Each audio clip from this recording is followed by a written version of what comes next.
नमस्कार, स्वागत है आपका इंडिया न्यूज के डिजिटल प्लेटफॉर्म पर और मैं हूं आपके साथ गुलिस्ता। पिछले दिनों लगातार ये खबरें आ रही थी कि पॉक्सो एक्ट में भारतीय कुश्ती फेडरेशन के अध्यक्ष और सांसद बृजभूषण सिंह के खिलाफ दर्ज शिकायत नाबालिग पीड़िता ने वापस ले ली है। इसे लेकर पीड़िता के पिता के बयान भी मीडिया में आए। क्या पॉक्सो एक्ट में एफआईआर दर्ज होने के बाद क्या इसको वापस लिया जा सकता है? कानून के जानकारों का कहना है कि एक बार अगर पॉक्सो एक्ट में पीड़िता या पीड़ित शिकायत दर्ज करा देता है तो वो सीधे तरीके से कभी वापस नहीं होती। ये कैसे वापस होती है, इसकी अपनी एक प्रक्रिया है जो आसान कतई नहीं है। पॉक्सो एक्ट आजकल चर्चा में है। भारतीय कुश्ती संघ के अध्यक्ष बृजभूषण सिंह पर यह एक्ट लगाया गया था। नाबालिग महिला पहलवान ने उनके खिलाफ ये शिकायत पॉक्सो एक्ट में दर्ज कराई थी। पिछले दिनों अचानक मीडिया में ये खबरें गर्म हो गई कि शिकायत वापस ले ली गई, तो ये मामला अब खत्म हो गया है। अब इस एक्ट को हटा लिया जाएगा। जो भी इस कानून की गंभीरता से वाकिफ है वो ये जानते हैं कि इसको वापस करने की पूरी एक न्यायिक प्रक्रिया है। तो आपको बता दें कि देश में बच्चों और नाबालिगों के यौन शोषण के बढ़ते मामलों के मद्देनजर सरकार द्वारा 2012 में पॉक्सो एक्ट लागू किया गया था ताकि बाल यौन शोषण की घटनाओं पर रोक लगाया जा सके। ये काफी गंभीर कानून है। एक बार दर्ज होने के बाद इसमें काफी तेजी से कार्रवाई करने का प्रावधान है। इस एक्ट को महिला और बाल विकास मंत्रालय ने 2012 में बनाकर लागू किया था। अब सवाल आता है कि क्या पॉक्सो एक्ट में शिकायत दर्ज होने के बाद उसको वापस लिया जा सकता है? तो आपको बता दें कि कानून के जानकारों का मानना है कि ऐसा बिल्कुल नहीं हो सकता।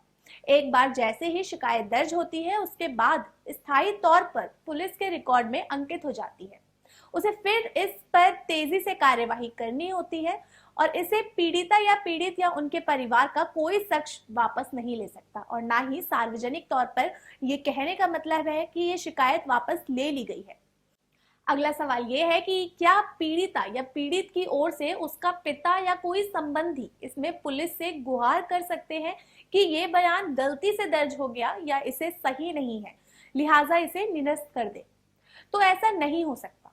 शिकायत दर्ज होने के बाद कोई भी कहे कि लेकिन ये शिकायत वापस नहीं होती, और अगर ऐसा है तो ये शिकायत कैसे वापस होती है?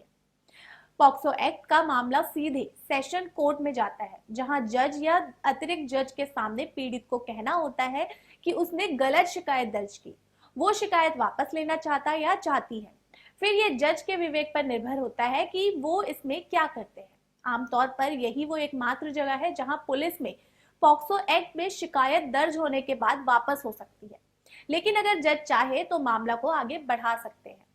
तो क्या ये संभव है कि जांच के दौरान पुलिस को लगे कि पॉक्सो एक्ट में शिकायत दर्ज होने के बाद भी शिकायतकर्ता बालिग है, तो क्या ये मामला अपने इस एक्ट से हट जाता है? तो ऐसा नहीं है। पुलिस जांच के बाद अपनी रिपोर्ट को भी लगाएगी, उस पर अदालत में ही विचार होगा, तभी वहां से इस एक्ट को लगाए रखने या खत्म करने पर विचार होगा।